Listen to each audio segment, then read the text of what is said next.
vendredi. Aujourd'hui, nous allons parler de l'importance de Dora Maar dans la réalisation de l'œuvre Guernica de Pablo Picasso en 1937. On commence à le reconnaître, cette œuvre n'aurait pas vu le jour sans l'intervention de Dora Maar, et ce à plusieurs niveaux.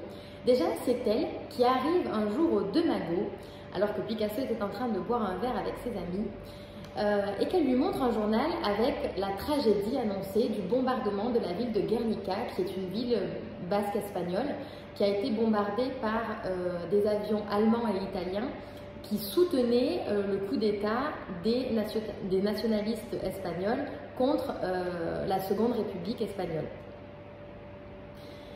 Donc, bombardement qui a fait, dans le bilan initial, plus de 1600 morts, plus de 800 blessés. Et Dora Maar dit à Picasso que c'est son pays, qu'il est espagnol et qu'il doit peindre une œuvre sur ce sujet. Ce n'est pas le seul apport de Dora Maar à cette peinture. C'est une toile qui est immense. Elle fait 3,50 m de hauteur sur 7,75 m de longueur. Donc, il faut un atelier à Picasso qui soit suffisamment grand pour pouvoir recevoir la toile en entier pour qu'il puisse la peindre. Donc, elle va lui trouver un atelier rue des Grands Augustins à Paris afin qu'il puisse mettre sa toile en place. L'atelier n'est pas tout à fait assez grand et sa toile est en biais et il y a un poteau au milieu du point de vue quand il prend le recul suffisant pour voir la toile en entier. Donc Dora Maar va au quotidien photographier l'œuvre en cours d'exécution.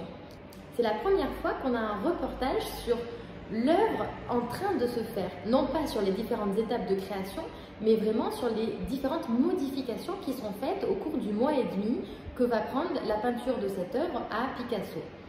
Donc, tous les jours, elle va prendre en photo l'œuvre en cours de réalisation, rentrer à son studio, développer les photos et revenir le lendemain avec les photographies afin que Picasso puisse déjà voir l'œuvre en entier avec le recul, voir les différents contrastes de création de son œuvre, puisque c'est une œuvre en noir et blanc, et éventuellement faire des modifications de composition. Donc il peut par exemple découper les photographies, placer les éléments à différents endroits pour ensuite composer sa toile. Donc sans l'œuvre de Dora Maar, l'œuvre n'aurait jamais vu le jour puisqu'il l'a aidé, elle a aidé par ses photographies à la composition de l'œuvre et à la vision dans son ensemble pour qu'il y ait donc cette unité, cette cohérence à cette toile immense. Elle est également le modèle de l'un des personnages du tableau, donc c'est la femme qui porte la lumière, qui est donc ici, cette dame donc avec la bougie dans la main, la bougie qui est là.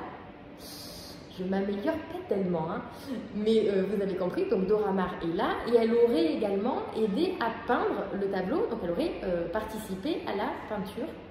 Donc elle a vraiment été un personnage plus que primordial dans la réalisation de cette œuvre qui est aujourd'hui conservée à Madrid et qui a longtemps été exposée aux États-Unis, qui est revenue après la guerre dans son pays natal, disons. Et donc c'est une œuvre tellement importante que c'est une des rares œuvres au monde qu'on ne peut pas prêter à un autre musée parce que les frais d'assurance pour le transport d'une telle œuvre est tellement énorme que c'est une œuvre qui ne peut pas bouger, un peu l'équivalent de la Joconde. Cette toile est également la réponse à une commande qu'a fait le gouvernement espagnol à Picasso. Il a accepté de représenter son pays dans l'exposition internationale de Paris de 1937. Donc la tragédie arrive en avril, il commence à peindre en mai et en juin, la toile est exposée. Elle va ensuite partir faire une tournée à travers l'Europe et les États-Unis. Et puisque la guerre éclatera à ce moment-là, la Seconde Guerre mondiale, l'œuvre restera aux États-Unis le temps que les conflits se calment et que l'œuvre puisse revenir sereinement dans son pays, puisqu'elle est quand même une œuvre qui est très engagée politiquement et qui n'aurait pas été peut-être bien accueillie si elle était revenue dans son pays. En deux mots, intéressons-nous à ce que l'on voit sur le tableau. Eh bien, ce sont des personnages qui sont en train d'agoniser. On y trouve des animaux et des hommes.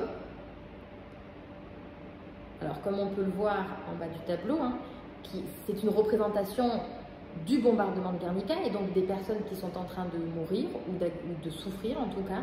Donc comme on le voit juste ici avec ce personnage allongé par terre et la bouche ouverte.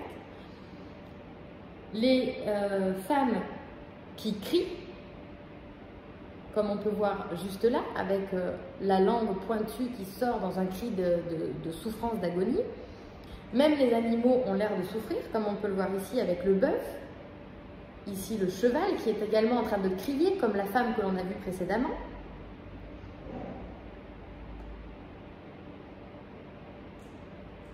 On a des attitudes vraiment classique de la souffrance, avec ce personnage les bras levés en train de crier, comme on peut trouver également dans des tableaux de Poussin par exemple, mais évidemment dans un style cubiste, puisqu'on est en 1937 et que donc on est toujours dans le style, dans le courant cubiste pour Picasso.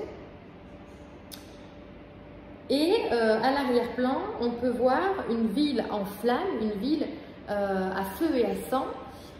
Donc c'est la représentation stylisée évidemment, qui a l'air de se passer en intérieur du bombardement de la ville de Guernica. Nous sommes dans une période où l'on redécouvre les femmes artistes qui ont vécu dans l'ombre des grands maîtres, comme Camille Claudel par exemple, ou Frida Kahlo, qui elle de son vivant a déjà été un petit peu plus connue, et comme Dora Maar. On parle beaucoup de ces femmes artistes en ce moment, et il me semblait important de lever le voile sur l'importance de Dora Maar dans le tableau de Guernica. J'espère que vous en saurez un petit peu plus et que je vous aurai donné envie d'en savoir plus sur cette artiste photographe surréaliste absolument fabuleuse. Je vous souhaite une très bonne semaine et vous dis à la semaine prochaine pour un prochain épisode.